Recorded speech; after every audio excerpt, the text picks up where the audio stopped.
當模型測試自己嘅工作時，token 嘅使用量實際上減少咗2/3，呢點令人好興奮。咁所以我今日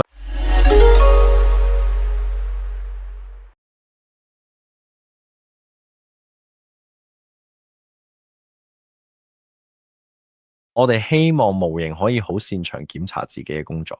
尤其係當我哋要求模型構建咗佢變得越嚟越複雜嘅時候，我叫 SQ， 我嘅工作係訓練模型，等佢哋嘅網頁開發、應用程式開發同埋任何需要用戶體驗嘅範疇表現得更好。今日呢，我哋會講下新模型 GPT 5.4 Thinking 嘅發布，同埋喺兩個同應用程式開發相關嘅功能。第一係冇使用 CUA， 即係電腦操作嘅能力。第二係冇透過影像輸入嘅製作出色網頁嘅能力。當我哋要求模型使用 CUA 時，同 5.3 Codex 相比，佢唔需要啟動一個新環境嘅執行。呢種方式近似係你或者我同電腦互動嘅模式。透過持續性 CUA， 我哋發現喺某啲情況下，當模型測試自己嘅工作時 ，token 嘅使用量實際上減少咗2/3，呢點令人好興奮。咁所以我今日帶咗一啲例子嘅展示呢，我會打開 Codex， 使用 GPT 5.4 Thinking， 並設定為高推理等級，構建並測試一個 3D 國際象棋遊戲Electron 應用程式。我仲會為模型呢係增加少少挑戰啦，要求佢製作兩種效果，玻璃同埋大理石。佢處理緊。對 CUA 嚟講，呢個係一個好有挑戰性嘅案例，因為有咁多棋子，你必須點擊正確嘅棋子，例如反射效果係咪正常。模型需要對所有規則有好好嘅理解，然後知道點樣操作呢啲棋子，先可以達到一個可以測試呢啲規則嘅狀態。例如王車移位啱唔啱？你要將國王或者城堡拖到邊個位置先可以正確咁完成王車移位。頭先就係王車移位啦，嗰個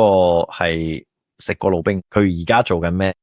所以 CUA 正喺度點擊遊戲並移動另一邊嘅兵，佢真係玩緊個遊戲。我哋構建軟件係俾人用嘅，而人類係透過用戶界面嘅使用軟件，所以我哋希望模型能夠好似人類咁檢查自己嘅工作。我想講嘅第二件事係網頁複製，特別係 Image Gen 同 Image Search。我哋拍檔 Nancy 一直都想開一間自己嘅咖啡店，佢唔識寫程式，所以佢俾咗一個咁想要嘅網頁設計我哋會用 Codex 同 5.4 Thinking 嘅將佢變成現實。咁呢個例子入邊我用緊 Codex， 但係佢 ChatGPT 入邊同樣有效。模型可以更準確咁理解設計嘅背景，例如根據風格邊種影像最合適，並會提示 Image Gen 製作更符合風格且美感統一嘅影像。咁所以而家佢正喺度調用 Image Gen 工具，而且佢對 Image Gen 佢使用好聰明，